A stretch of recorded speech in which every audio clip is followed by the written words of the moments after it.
akan berbincang terlebih dahulu dengan dua narasumber yang sudah hadir bersama saya di studio pada pagi hari ini. Ada Mas Media Wahyu, Direktur Celios, dan juga ada Mas Yunarto Wijaya, Direktur Eksekutif Carta Politika Indonesia. Selamat pagi. Selamat pagi. Mas Toto, Mas Media, apa kabarnya? Kabar baik, semangat menuju 08 Presiden ke-8. Selamat pagi, ini semangat ya, ini akhirnya tiba juga di hari pelantikan Presiden dan Wakil Presiden terpilih.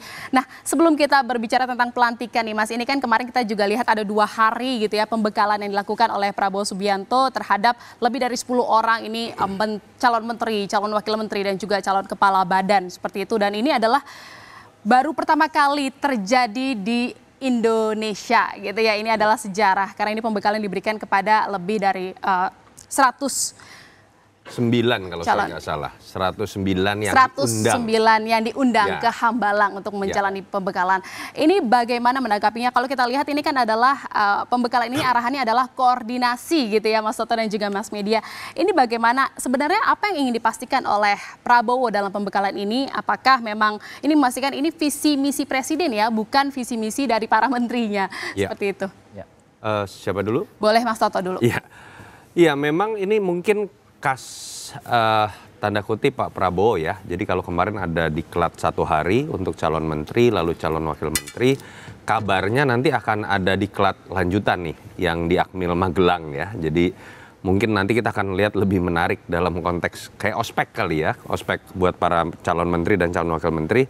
Dan memang tujuannya sepertinya paling tidak kalau yang dalam acara diklat kemarin sehari, selain menunjukkan keakraban dan mungkin ada panggung secara marketing politik, media bisa meliput ketika mereka datang. Tapi memang kalau dilihat ingin menegaskan mindset dari seorang presiden terpilih. Karena kalau kita lihat memang yang datang memberikan materi minimal dari luar semua. Walaupun ada yang jadi pertanyaan juga kenapa nggak ada yang dari dalam ya. Tetapi kalau kita lihat ada pakar geopolitik, ada yang berbicara mengenai why nation success and fail, lalu berbicara mengenai doubling GDP. Kita tahu ada target yang sangat besar dan ambisius Pak Prabowo ingin mengejar 8% pertumbuhan ekonomi, ada juga anti korupsi. Dan memang kalau kita lihat misalnya, kebetulan saya tahu misalnya nama dari pakar geopolitiknya Prof. Jones Mearsheimer itu dalam konteks hubungan internasional ya, dia adalah sosok yang sangat realis. Realis itu punya pandangan katakanlah mirip dengan Pak Prabowo lah. Ya, kalau secara teoritis itu penganut Hans J. Morgenthau namanya, yang percaya bahwa semua negara harus memainkan peran besar dalam konteks geopolitik. Bukan hanya jadi followers, tapi jadi pelopor istilahnya. Dan kalau kita lihat bahwa ada kecenderungan dalam konstelasi dunia ini, kalau kita tidak bisa memenuhi hajat hidup orang banyak, dalam hal ini terutama pangan dan energi, kita kemudian hanya akan jadi followers. Dan itu yang kita lihat sekali sering dibicarakan oleh Pak Prabowo.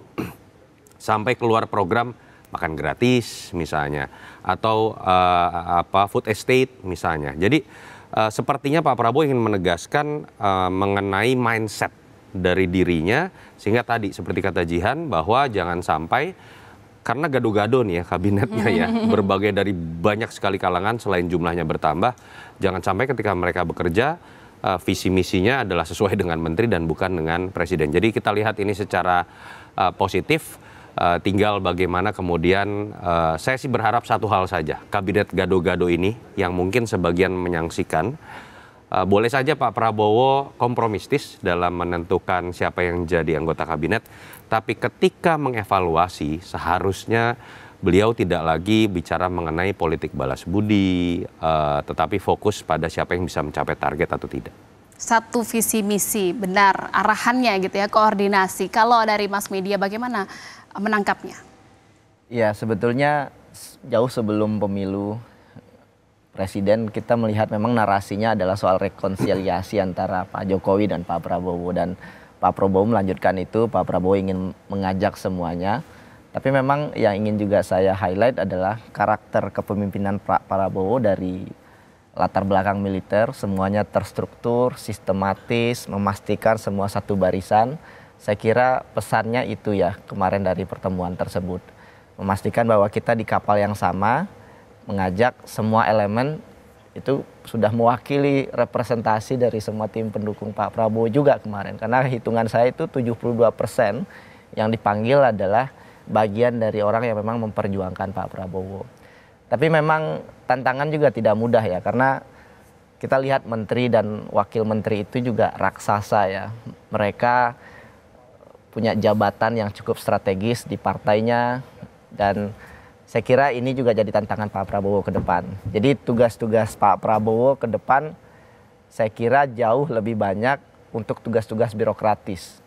Ya, seperti disampaikan Mas Toto, memastikan kinerja dari menteri dan wakil menteri ini benar. Karena jangan sampai nanti menteri dan wakil menteri ini kemudian ya tidak efektif atau hanya membesarkan garapan politik masing-masing di daerah gitu ya. Jadi tentu kita tidak ingin publik kemudian dipertontonkan ya seperti akuarium, di dalamnya ada ikan-ikan, ada ikan besar, ikan kecil, terus kemudian saling memakan satu sama lain.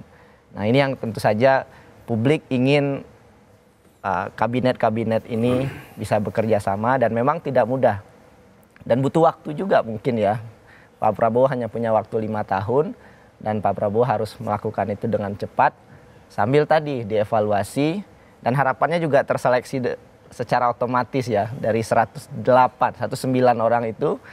Jika ada yang tidak bekerja dengan baik, itu segera diberhentikan atau diganti dengan yang jauh lebih profesional. Baik, jadi memang intinya adalah satu visi dan misi gitu ya, arahannya sama, yaitu koordinasi. Ini kita lihat dulu Mas Medi dan juga Mas Toto, ini adalah visual terkini, ini persiapan jelang pelantikan Presiden dan Wakil Presiden 2024-2029. Tadi kita juga sudah lihat bersama ada visual terkini di gedung Parlemen Senayan Jakarta gitu ya. Ada beberapa pejabat yang sudah tiba di gedung DPR, seperti tadi kita lihat ada Menteri Perdagangan Zulkifli Hasan, bahkan juga tadi kita lihat juga ada Caimin dan ada bahkan Anies Baswedan di sana. Ini bagaimana melihatnya? Iya, memang ketika berbicara mengenai pelantikan ya, ini harus menjadi pesta buat semuanya, walaupun sifatnya seremonial. Kalau saya analogikan misalnya anak baru lulus, ini wisudanya lah, semua harus ikut bergembira. Walaupun kita nggak boleh berhenti di situ, jangan sampai berhenti pada pesta pasca wisuda, tapi kan setelah itu dia kerjanya apa setelah lulus kuliah gitu ya, setelah wisuda. Nah, memang kita berharap hari ini akan banyak simbol-simbol yang menunjukkan bahwa konsolidasi pasca pemilu itu terjadi secara utuh. Dan memang publik berharap misalnya nanti tentu saja akan jadi sebuah tontonan yang baik apabila Mas Anies, Mas Ganjar hadir sebagai mantan pesaing dalam kompetisi Pilpres kemarin. Dan mungkin kita juga akan melihat mantan-mantan presiden ya, walaupun ada satu mantan presiden yang sudah dikonfirmasi oleh Pak Ahmad Muzani sebagai Ketua MPR tidak akan hadir, dan tetap kita harus lihat ini secara positif karena memang katanya sakit, dan memastikan bahwa tidak boleh ada satu dari 110 anggota PDI Perjuangan yang tidak hadir. Jadi hari ini harus tetap dilihat dalam konteks yang positif, rekonsiliasi, konsolidasi ulang, dan memang yang membedakan adalah dibanding 2019 misalnya, kalau 2019 ini kan Pak Jokowi sudah jadi dan meneruskan lagi. Jadi efek kejutnya tidak besar. Ini akan lebih mirip dengan apa yang kita lihat misalnya di 2014. Makanya konsepnya kan mirip. Pesta rakyat dari Tamrin sampai Sudirman, artinya mengantar presiden terpilih dari Senayan sampai Istana. Itu yang kita lihat juga di 2014. Pertama kalinya ada pesta rakyat, Pak Jokowi saat itu naik kereta Kencana dengan Pak JK ya, kalau kita ingat. Saya belum tahu nih hari ini akan teknisnya seperti apa, tapi ya inilah euforia ketika presiden baru terpilih, yang moga-moga langsung hari ini juga kan kita akan mendengar kepastian mengenai nama-nama menteri.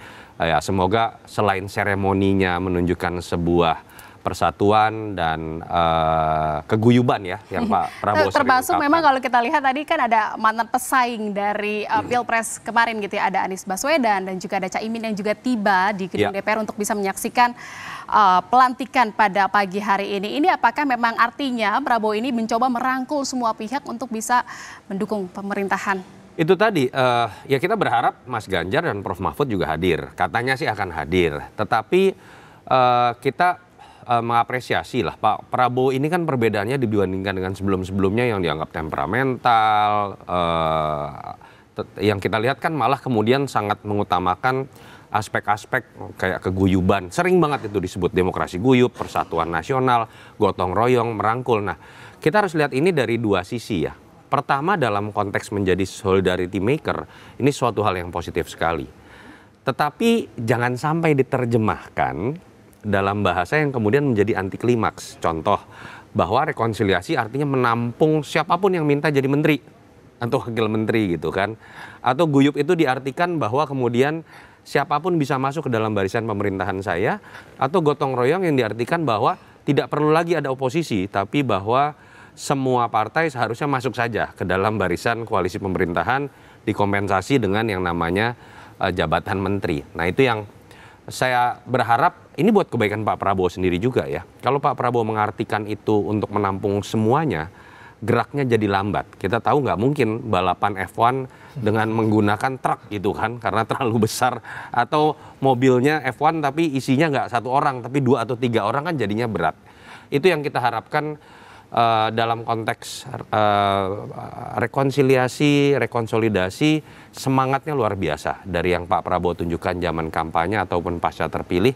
Tapi dalam konteks bekerja yang dibutuhkan akselerasi, bukan lagi sekedar merangkul dan biarkan gotong royong itu memposisikan diri masing-masing pihak dalam posisi yang belum tentu sama. Check and balances itu tidak berarti buruk.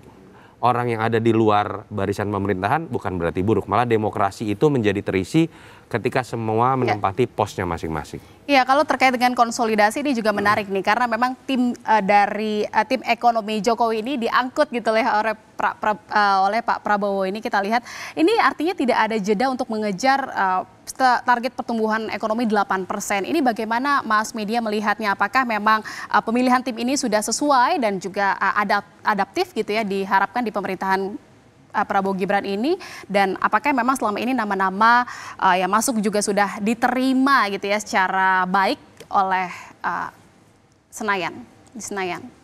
Ya, sebetulnya publik juga agak kaget ya dengan penunjukan kembali Bu Sri, karena kemarin sempat beredar beberapa nama. Dan memang di negara manapun Menteri Keuangan itu jadi posisi yang sangat strategis. Artinya ini keputusan besar yang kemudian diambil oleh Pak Prabowo untuk memanggil dan meminta kembali Bu Sri Mulyani. Saya melihat dalam konteks sebetulnya ini juga ada sisi positifnya untuk Pak Prabowo Gibran ke depan, terutama memastikan transisi pemerintahan berjalan dengan baik. Yang kedua, sepertinya ini juga strategi untuk menjamin atau menjaga kepercayaan para investor. Karena ketika terjadi perubahan struktur ekonomi yang signifikan karena berubahnya menteri, tentu ada ketidakpastian pasar yang kemudian barangkali bisa menciptakan kekhawatiran. Artinya Pak Prabowo mencoba memberikan sinyal bahwa akan ada keberlanjutan, tidak akan ada perubahan yang signifikan. Artinya investor yang selama ini sudah berkomitmen atau akan memasukkan dananya pada investasi di Indonesia itu akan tetap terjaga. Bisa dibilang ini adalah untuk bisa tetap meyakinkan kepercayaan publik gitu ya terhadap pemerintahan Prabowo Gibran.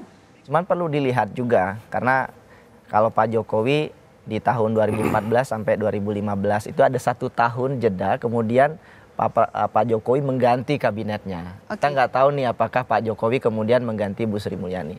Tapi catatan saya untuk Bu Sri Mulyani, kita tahu beliau Menteri Keuangan yang cukup lama dan lintas presiden bahkan ya.